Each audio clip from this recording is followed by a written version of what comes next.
welcome to Lauren Reed Color. It's time for another Saturday Snippets, and today we're going to be continuing our page in Romantic Country by Eriy. The page that we are working on is the Sleepy Time page, and so far we have done the background. This took 2 Saturday Snippets because I made a bit of a mess, but I managed to fix it.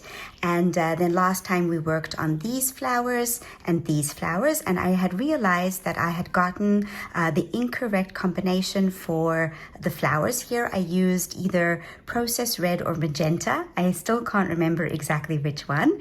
And here I used pomegranate, but that's fine because we're going to use the pomegranate here and either the magenta or the processed red over there.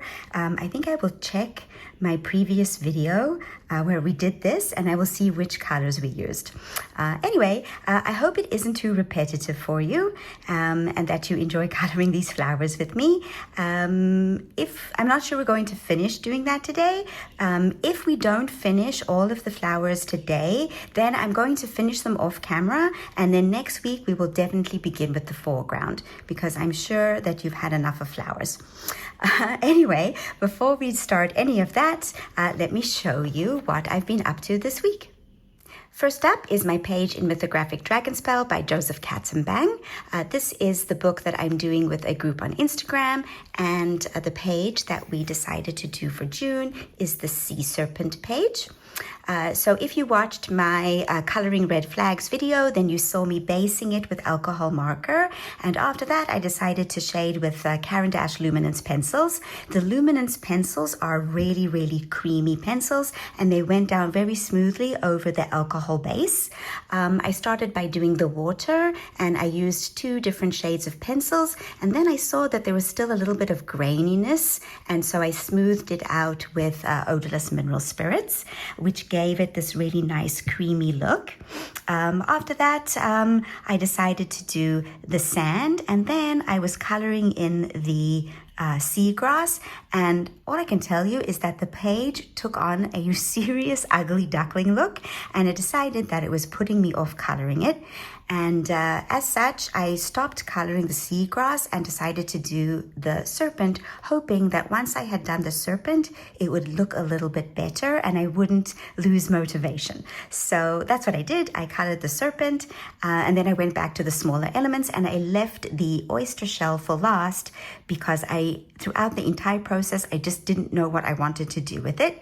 But once all of the other elements were in, I decided I was going to go for a very muted shell because I did not want it to overshadow the serpent or the colorful sea life. So that's why I went for this sort of beigey brown color, and yeah, I'm pleased with the end result. I love the way that my serpent glows, and I'm pleased with it. I have seen all of the other pages in the group, and they are simply absolutely magnificent. There are 1 or 2 which are, in my opinion, worthy of being framed and hung up on someone's wall.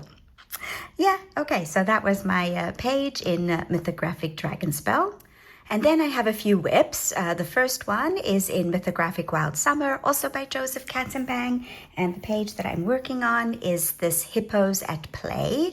So this I am coloring for the Wild Year of Color hashtag hosted by Jamie at Finding Joy in Color, because the prompt for June is a hippo. I was actually going to be doing a different page in Rita Berman's Meine Reis durch Afrika, but I don't know, I just lost momentum for that one and decided to do this one instead. So yeah, this one is also based with alcohol marker. In fact, it is based with the exact same shades as the one in the Mythographic Dragonspell, but in a different, different order, obviously. And I think the pages, even though they're based with the same markers and the same colors, are going to come out completely different, which I think is very cool. Anyway, I have shaded the slide. Next, I am going to finish coloring in the hippos, then the water, and I am going to be using acrylic markers on the bushes. I'm going to see, I might even use acrylic markers on the water. I want to use those acrylic markers that I got from Artex. That is another video that's up on the channel if you're interested. So this is a fun page that I'm doing. I am shading with Castle Arts pencils. So that's my page in Wild Summer. Another whip that I'm working on is in Mythomorphia by Kirby Rosannes. This is both a buddy color with Amanda from Color Me Tartan and a buddy color or a group color with the Mythomorphia group on Instagram. And the page that we're doing is the Basilisk. Amanda has actually finished her page and I love her color palette. That's a page that I will show you in my completed videos. But in the meantime, I have been working on my Basilisk and I'm really hoping to actually finish the page this weekend. So far, what I've done is I based the background with Neocolor 2s. I waited for it to dry and then used watercolor paint. I think it is the Winsor & Newton Cotman set, and the color is Indian red and also sienna, or burnt sienna for the trees.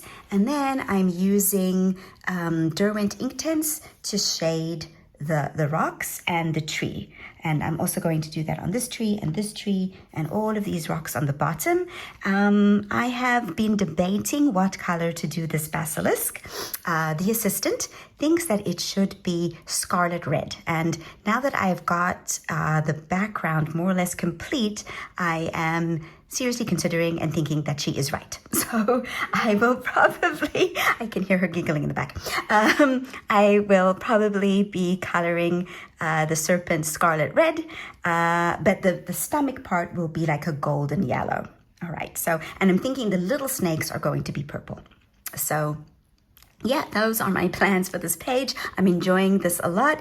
It's basically primarily water mediums, as I've said. I might do a little bit of shading with polychromos, but I think that the Inktense, the paint, and the Neocolor 2s have done a fantastic job so far. So I'm going to keep at it. Yeah, so that is my page in Mythomorphia by Kirby Rosannes. Last but not least is my whip in Rooms of Wonder by Johanna Basford, and I'm almost done with it. It is the Rustic Keys page. Yeah, I've been slowly but surely working my way through all of the keys on this page, and I'm really happy with the way they are turning out. They are a variety of different shiny colors, and all I've got left is this section over here. As you can see, I have tagged quite a few pages in this book, and that is because I am going to be working on this book for the Color 31 minutes for 31 days on 31 pages challenge that I've set for myself for July. It is a combination of the page hopping and the Color 30 minutes trends that are making their way around ColorTube. And yeah, so I have marked all of these pages to do. If you want to know what I'll be doing, then there is a video up on the channel explaining exactly what my process is going to be for that challenge.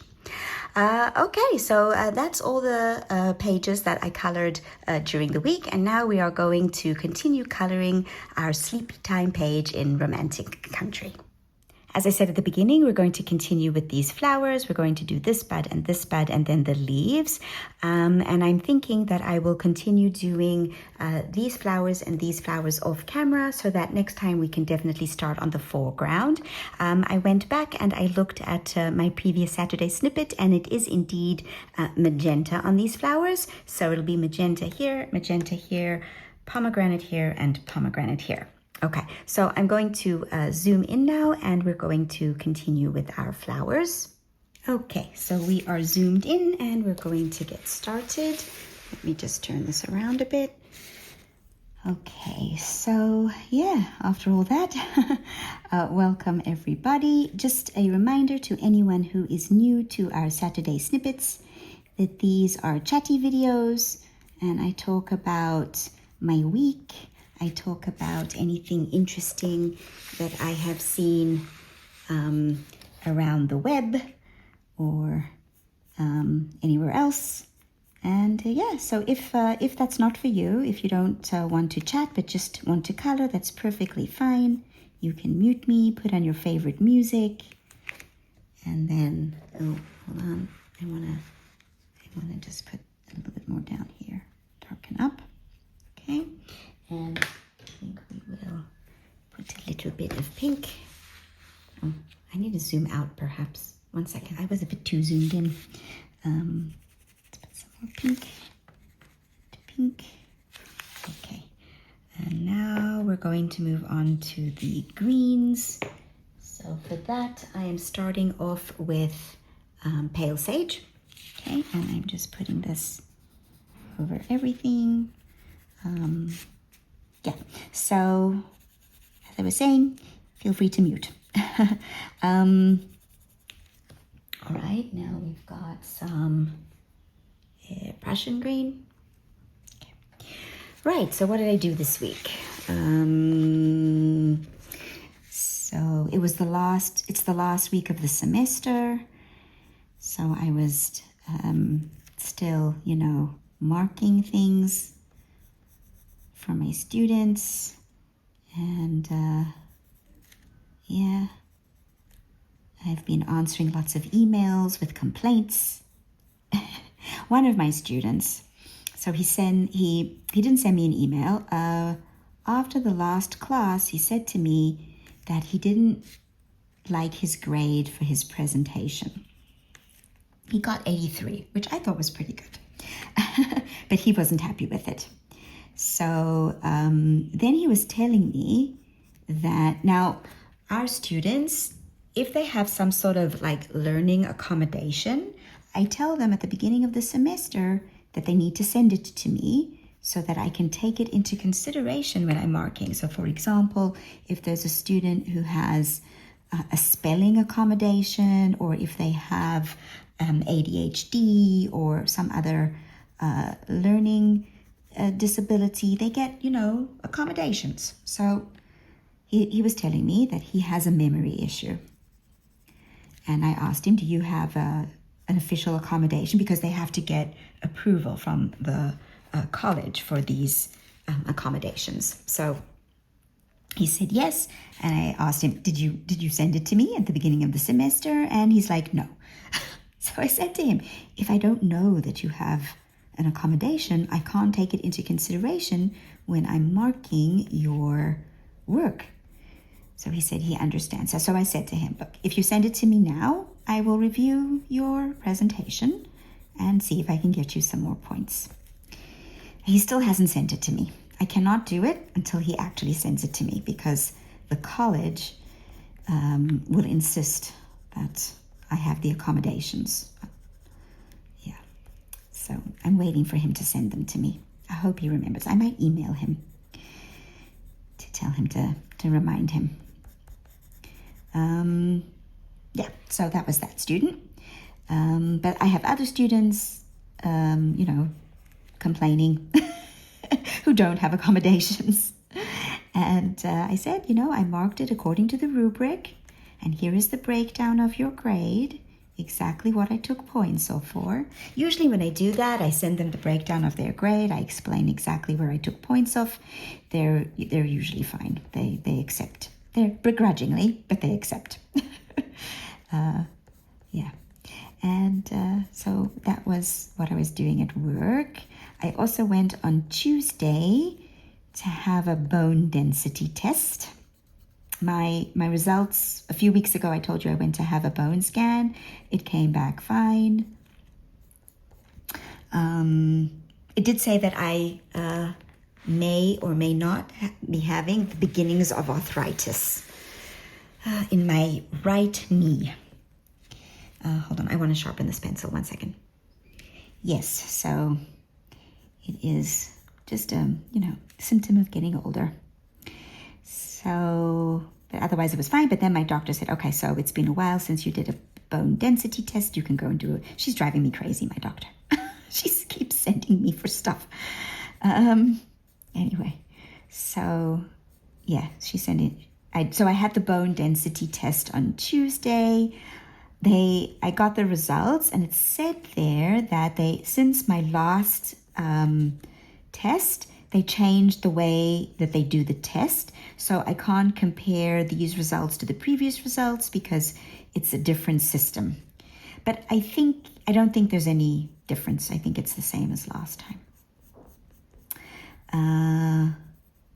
I have the beginnings of osteopenia as well. But it's hereditary. My mom by my age also, my mom by my age, I think my mom already had osteoporosis. I'm not as bad as that. And speaking of my mom, I also went to have my eyes tested. So, yeah, I'm such a klutz. So last week, I'm short-sighted, so I wear glasses. And then a couple of years ago, I was also struggling to see close up while I was reading. And I went to have my eyes tested, and the optometrist said, yeah, it's a sign of aging. And I don't have a number that is high enough to warrant having multifocals. So she said, what you do is you just take off your glasses when you're looking at things close up. So, okay, I started doing that, and it's not convenient. I keep putting my glasses places and losing them. When I'm looking at my students' work, I keep having to put them on top of my head, and then they get all dirty, and then, so it's really not convenient. And then, of course, last week, I put my glasses down, and I sat on them, and I bent them all out of shape. So, thankfully, I had a spare, but my spare set digs into my nose. So, okay, this was a sign that I needed to go back to the optometrist and have my eyes checked again. It's been a couple of years, so off I went, and she actually said that my number for far sight, long distance, because I'm short-sighted, my number had actually gone down. She said, and I said, wow, that's, and she said, it happens. So also with aging, your eyesight, ironically, your distance vision could get better while your short distance could get worse, which is what's happened to me. So, yeah.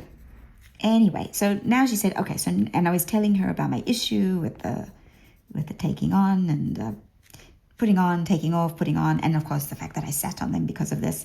And she said, okay, let's have a look. We'll get you multifocals. So now I have multifocals. They arrived.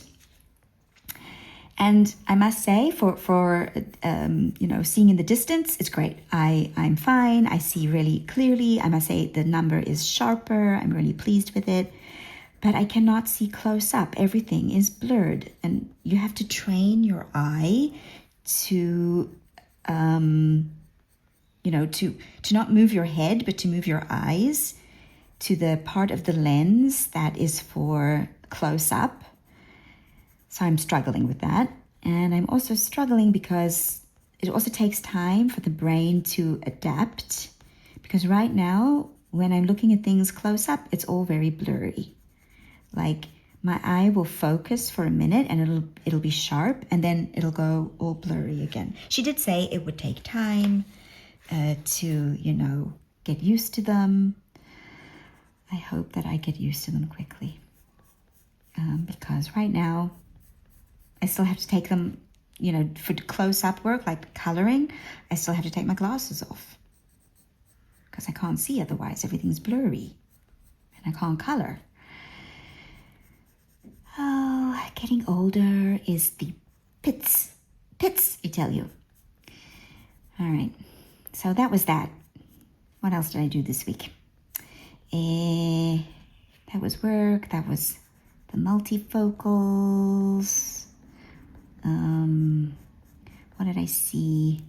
Oh, I saw on Threads. Okay, so if you've been watching the channel, you know that I'm on Threads, and I follow lots of channels that focus on animals. So obviously Threads has now understood that this is what I do. I like animals, so I get lots of animal threads. And this week, well, actually yesterday, I saw that a giraffe has escaped from a zoo in Texas. I understand that it's a private zoo, that there is such a thing, a private zoo. And it has escaped, and it has been on the loose for 2 weeks. And the giraffe's name is Gracie. And I'm not entirely sure how one misplaces a giraffe, to be perfectly honest. They're not exactly inconspicuous And the police put out a description of Gracie. She's 6 feet tall and she has round ears. So some people on Threads are asking, so if I see a giraffe that is 14 feet and has square ears, should I report it to the police? Anyway, so I thought that was really funny. There is Gracie, the escaped giraffe. As far as I know, they still haven't found her. Okay, what else did I see? I saw, okay, so there was this lady who is in a fight with the homeowners association in her condo complex. Okay. She and her husband have put out for the stray cats, they've put out houses for them, okay? And the homeowners association has said that because of the houses they have put out for the cats, the neighborhood now has a skunk problem. All right, so anyway, before I continue with the skunk problem, let's take, I'm going to take this white jelly roll, yes, and I'm going to outline the flowers, the petals on the flowers. Okay, so wait, let me just turn this again and I will carry on with my skunk story. Okay, so anyway, the homeowner, the lady who is writing this thread, she says that that's not possible. The skunk issue started even before we put the houses down for the cats. So there is no connection between the cats and their houses and the skunk issue. She was explaining that in their condo complex, all the driveways and yards are concrete. And in between the layers of concrete, there are gaps. And skunks like to burrow, and they are attracted to these gaps in between the slabs of concrete because they want to burrow there. So the homeowners association lady said this is not true, and they are sending a pest control expert to come and evaluate her cat houses. So the pest control guy arrived and he was talking to her and he said, there's nothing wrong with your cat houses. They are not responsible for the skunks. And he will write a report saying as much, that the skunks are not the fault of the cat houses. Unfortunately, Threads has this bad habit of, if people have, they have their threads in a series of posts, and then they write there like 1 out of 6 or 1 out of 10. This one was 1 out of 10. I got to post number 6 after the pest control guy came. And after that, all of the subsequent posts vanished. So I do not know what happened with the skunks. I think I'm going to have to reply to one of her threads and ask her to just, perhaps let me know what happened with the skunks. Because I'm invested now. I am now invested with the skunks. But I'm sure that, I don't know if in America skunks are protected and you can't, do anything to them. I hope not. I hope the skunks are okay. In my neighborhood, we also have cat houses. But yeah, no one complains about them because the cats we have scorpions and we have snakes. So the cats keep the scorpions and the snakes away. So we are only too happy to have the cats and their houses. Yeah, you shouldn't really say cat houses. Okay. Did you see about the giraffe that people are taking? I did see and I was telling them about the giraffe. People were taking pictures of the giraffe. No, but they did. Wait, they found the giraffe? Yeah, I think so. But also people were taking pictures of random giraffes. They're like the head above the trees and stuff. I think it's hysterical that they've lost a giraffe. How did you lose a giraffe? Okay. The PBS something account just was randomly posted by the way, giraffes can run 35 miles per hour. Oh, yes, they're fast. Yes. They're fast. My grandmother loved giraffes. It was her favorite animal. We used to go to the Kruger National Park when I was younger and lived in South Africa. We used to go every year to the Kruger National Park on holiday with my grandmother, my mother's mother, and she was always, keeping an eye out for giraffes. And once we were driving along. So in the Kruger National Park, you're in your car. It's a safari. So you're in the car and you drive around and you see all the animals. So there was a giraffe standing in the road. My grandmother was so excited. Why were you in its way? Well, the whole point of that is you're not allowed to interfere with the animal. So if you see an animal, you're not allowed to drive up to it. You have to stop and wait for it to go on its merry way. But that's the whole point. The whole point is that you can see them in their natural habitat, and you don't want to drive off anyway. You want to stay there so you can watch and see what they do. And baboon, if there's one animal that I don't like, it's baboons. Right. They scare me. When I was little, there was a TV show, also set in South Africa. It was in Afrikaans. I didn't understand a word, but we watched it, and there was baboons, and the baboons were really vicious. Baboons are quite aggressive. And I had nightmares when I was little of baboons attacking me. So if there's an animal that I really don't like, it's baboons. And the baboons like to climb on the cars. Don't tell me that a baboon has also escaped. No. I don't think a baboon has escaped. But they used that when you're at the Kruger National Park, they climb on the cars. They try to get in. You had to keep your windows closed so the animals don't come inside, because monkeys like to come in the car. So I had nightmares about baboons when I was little. Has the turtle come back to visit the zoo? Oh, yes, there's the tortoise. Oh, the tortoise. My bad. So my apologies. I tell the assistant all the animal stories. Yeah.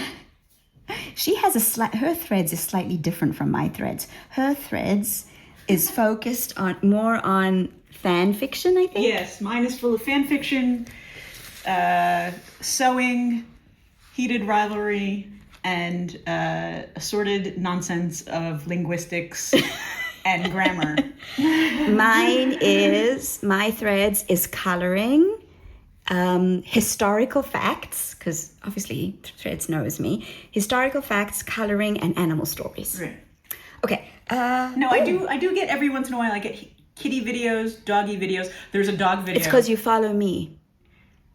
And because I go looking for the cat videos. Okay. But there was a dog video of, there was that cat video with the two cats in the clear backpack that were fighting each other. Yes. So then there was a dog video of, there were two people on bikes that came up next to each other at a traffic light, and there was one fluffy dog in one bike basket, and then in the other basket there were two dogs, and one dog from the two dog basket leaned over to lick the nose of the dog in the other basket, and so then cute. The second dog got jealous and booped the other dog. Okay. Well, we are pausing the thread stories just to move the page. Hold on one second. Okay, so we're back with. Okay, so now, as I said, we are going to color these flowers with the magenta. But before the magenta, we do the Deco Pink. So base layer of Deco Pink. I'm on screen. Yes. So that was the. I saw that on thread. Oh, and The tortoise. yeah. So, yes, the tortoise. So, as I was saying, there's another account that I follow on Threads. By profession, she's a zookeeper. This is the same lady who I was talking about last week about the meerkats. Those meerkats get into such shenanigans. I think I was talking about them last week. So let me tell you first about the tortoise, and then I would tell you about the meerkats, because I can't remember if I told you about the meerkats. So she was saying that in continuation, because she was discussing the escaped giraffe as well. So in continuation to the escaped giraffe, she was talking about other animals that like to go walkabout from the zoo. I don't know where she works. I think it's somewhere in the UK. So she was saying that they have a it's a tortoise that does not belong to their zoo. It's a wild tortoise, and it keeps showing up. So one day it was in the enclosure with all of the spurred tortoises, and it is not a spurred tortoise. So they took it out of the enclosure, and they took it, she said they put it outside, the walls of the zoo. Next thing they know, it's back. It's now in the enclosure with the giant tortoises. And then they decided, okay, first of all, we're going to chip it and we're going to take it further away. So she said they took it about 20 kilometers away, and a few weeks later, it was back. And they know it's the same one because it's chipped. And this time it was in the enclosure with the spotted leopards. It likes the zoo. It's happy there. Can you imagine? There it is. It's minding its own business. Someone comes, takes it 20 kilometers away, and it has to walk all the way back. This is one determined tortoise. Anyway, I think they've decided they're just going to leave it now and let it be where it wants to be. But it's not. It's a wild tortoise, and it doesn't belong to the zoo. Anyway, right, so now we are going in with the magenta. Okay, I'm really hoping it comes out similar to the other ones, but never mind. So that, and now back to the meerkats. So she was talking about, escape artist animals. So the meerkats they're escape artists. So they were consistently escaping from their enclosure. Now, they weren't going very far. They were just escaping from the enclosure and waiting outside for the keepers to come and get them. Okay, so they decided that they would, how were they escaping? They were climbing on the artificial rocks that they have in the enclosure for enrichment. So they decided, okay, we're going to take the artificial rocks away. So they took away the artificial rocks that were next to the walls, and they kept them in the middle of the enclosure instead. Only then the meerkats were using the textured wall to climb up and escape. So then they decided, the zookeepers, okay, we're going to sand the walls. So they sand the walls. Only the meerkats decided that if we don't have the rocks and we don't have the walls, we'll just climb over each other to get out. So they would, create sort of like a pyramid to climb on, and they would escape that way. They're very sneaky, those meerkats. Where there's a will, there's a way. So anyway, what else did I see? Oh, and to this morning, before I started coloring, I read my threads, and she was saying that animals are just like humans in some ways. So one of the things that they are very similar to humans is sibling rivalry. So they have a pair of spotted leopards that I was talking about, and they're brothers. They're from the same litter. I think they have more than one, but she was talking about these two. They're from the same litter. One of them is older than the other one by about a minute. So the younger one is a menace. It's always badgering the older one. So to the extent that at night they have to keep them separated because the younger one stops the older one from sleeping. So they're kept in, at night, they're kept in separate areas. And then in the morning, they lift the barrier between the two areas so that the younger one can go in with the older one, and he climbs all over him and he nips him. And the older one is very placid. It doesn't really, react. It just does its thing. And then they'll go out into the enclosure and they'll, hang around. But younger one is consistently getting into the older one's way, like stopping him from going. They're both males. I think I said that already. Stopping him from going to his favorite sunning spots and things like that.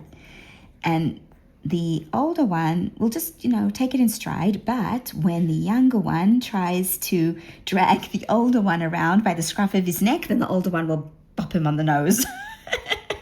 And then the younger one will go off and sulk. Animals are so funny. I think I've said that before too. Yeah, so that was animal threads. What else did I see? Oh, I think my neighbors are moving furniture. What else did I see this week? Oh, yeah. Okay. So, yeah. Also, this one's work-related. The story is work-related. So, I got an email from the college saying that I needed to change my password. Like I think it's every 3 months, we get an email saying we have to change the password. It's for, security reasons and all that. So off I go to change my password. And when I try to change my password, I get a little announcement telling me that there are these they're not enrichment, they're like workshop, online workshop things for certain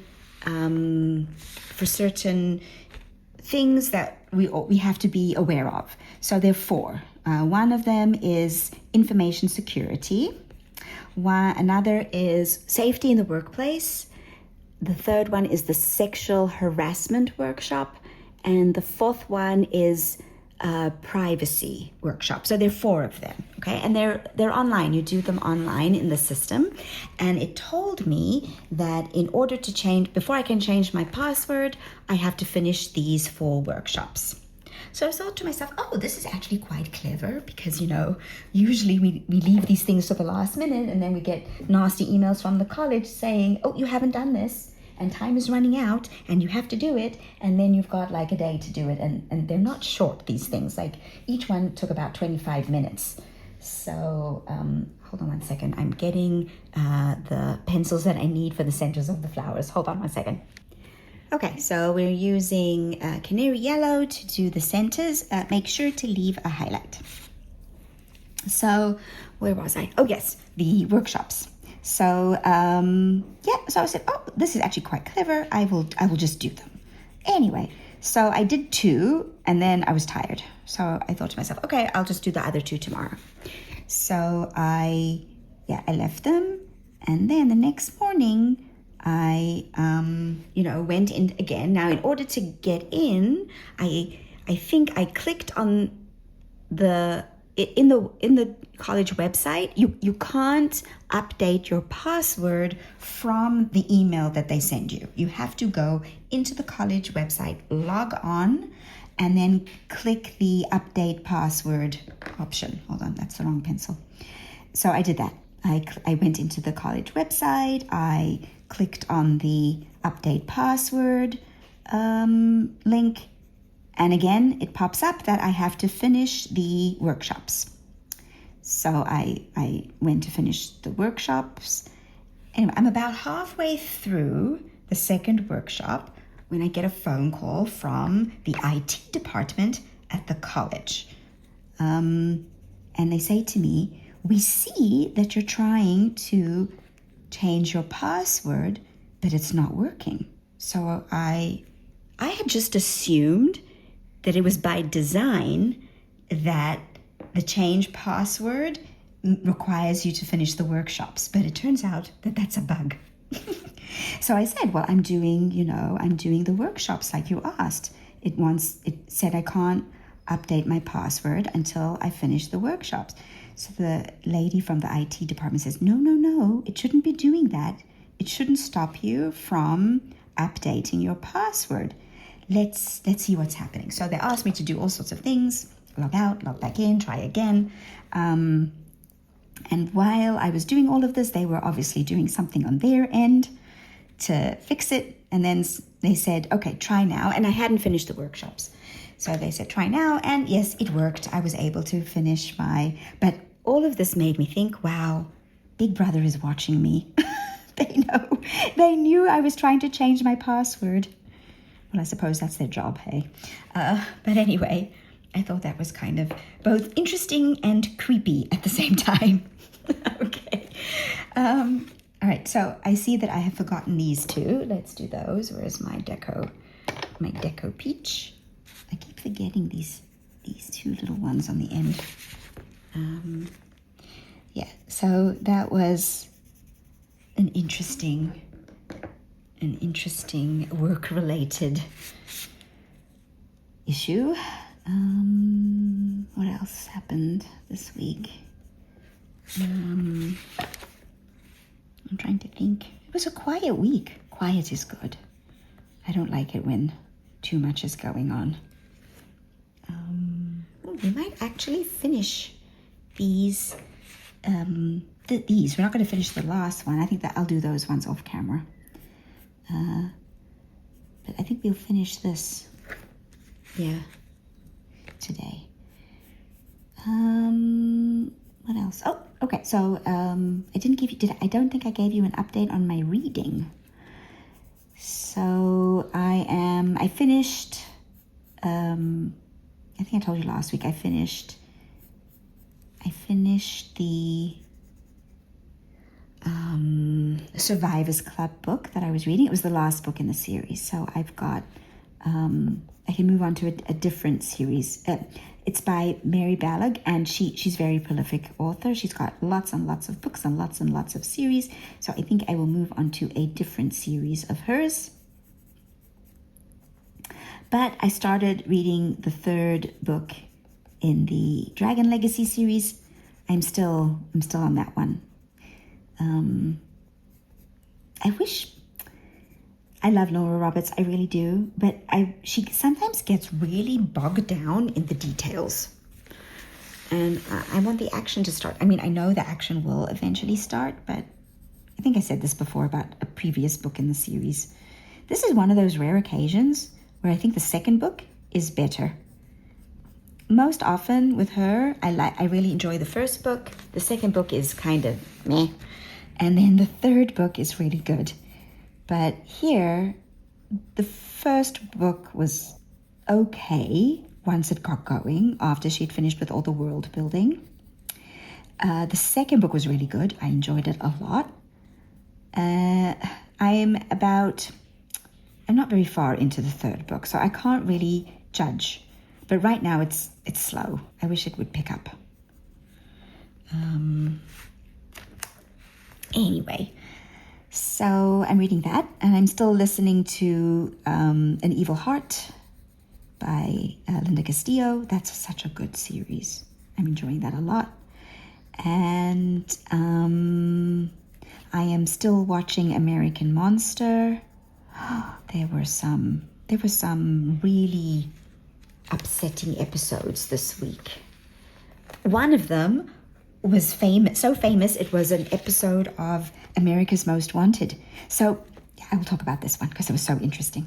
Okay, so there was this lady, and she got married, and her husband worked in IT.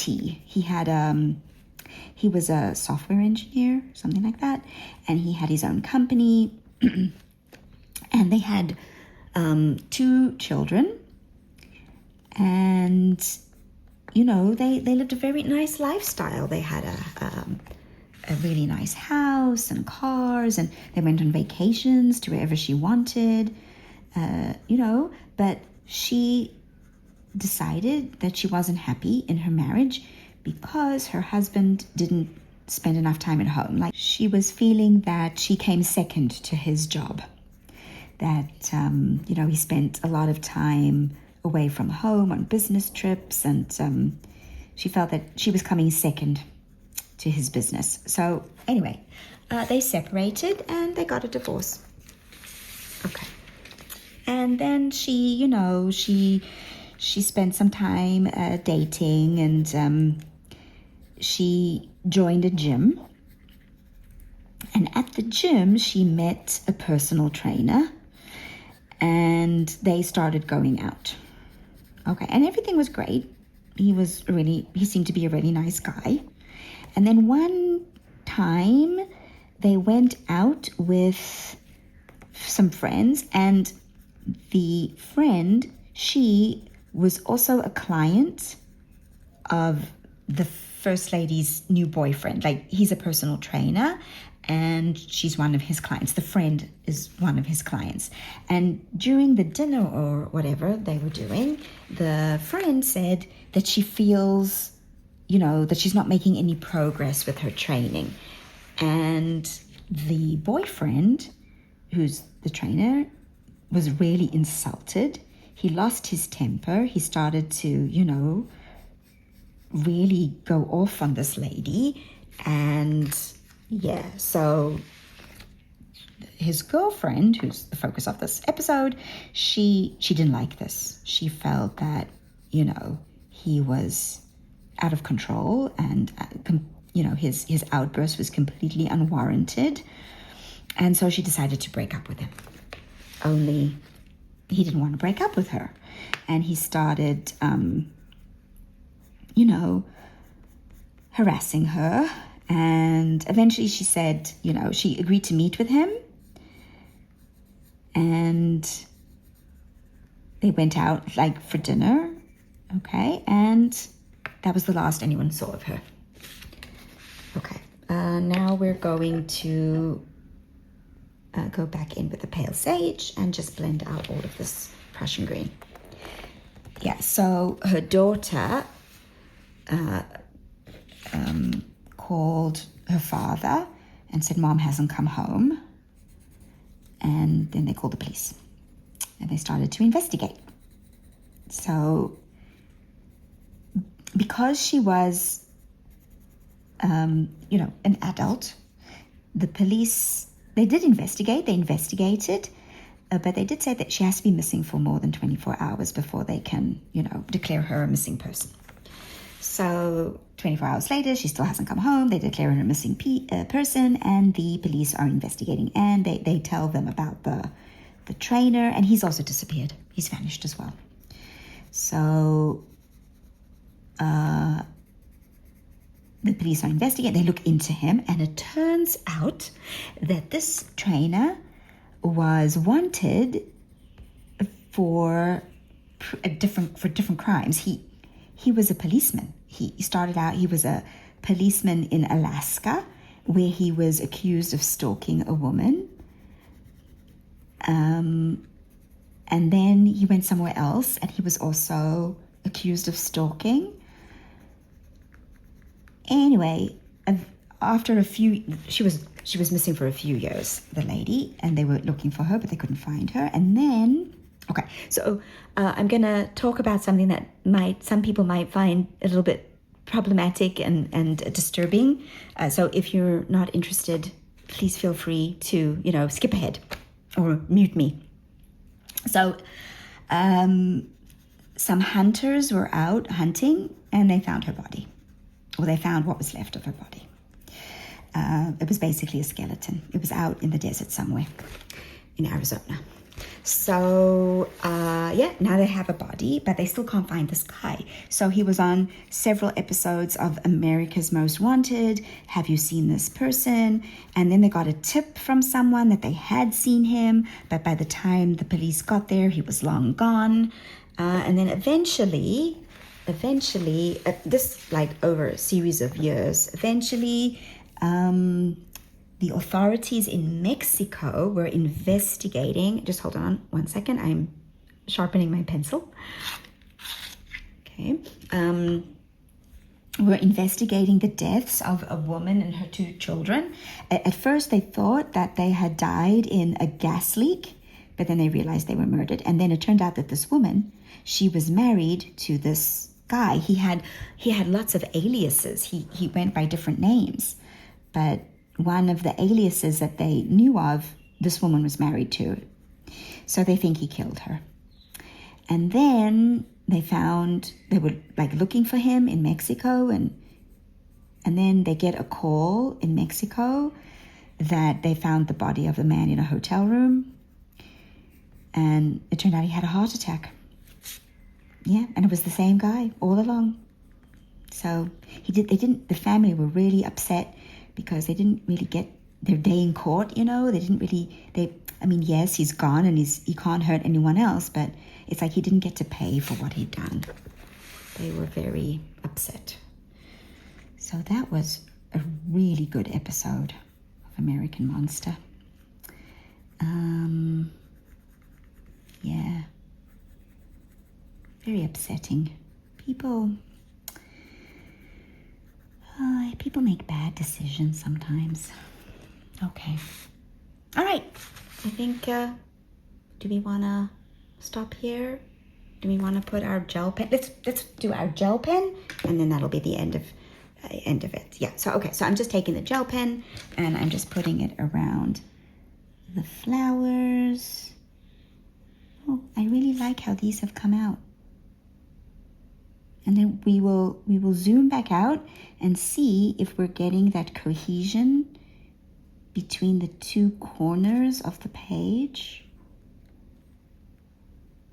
Okay, I think I need to clean that off.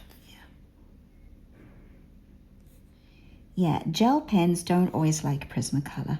The wax from the gel pen gets into the nib and it can cause skipping. So every once in a while, you should just, clean off the nib of the pen. It usually helps. Also, don't press too hard. It impedes the flow if you press too hard. Keep a light hand.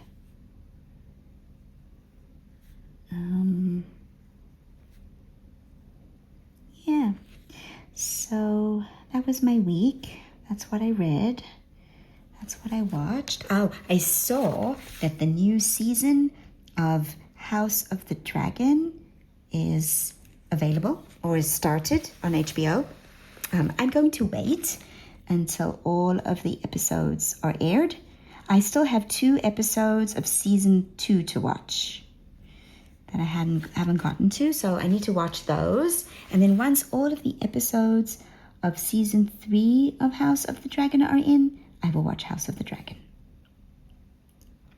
I also saw in my period drama Reddit that there is a new adaptation of Sense and Sensibility that is coming out in October. Oh, I want to see that. That'll be fun. I love Jane Austen adaptations. I really enjoyed,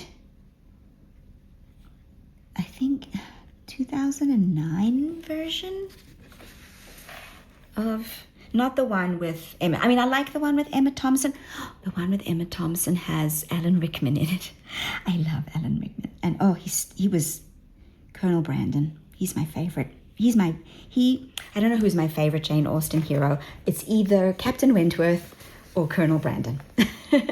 They're my 2 favorite. So I'm really eager to see the new adaptation of Sense and Sensibility. I really liked the one with Alan Rickman and Kate Winslet and Hugh Grant. I think that one's also with you. But there's also one from 2009. I can't remember the names of the actors. I think one of them is the same actor as in Downton Abbey. Yes. Anyway, okay, let's, page is upside down. Let me zoom out and we can see what the page looks like.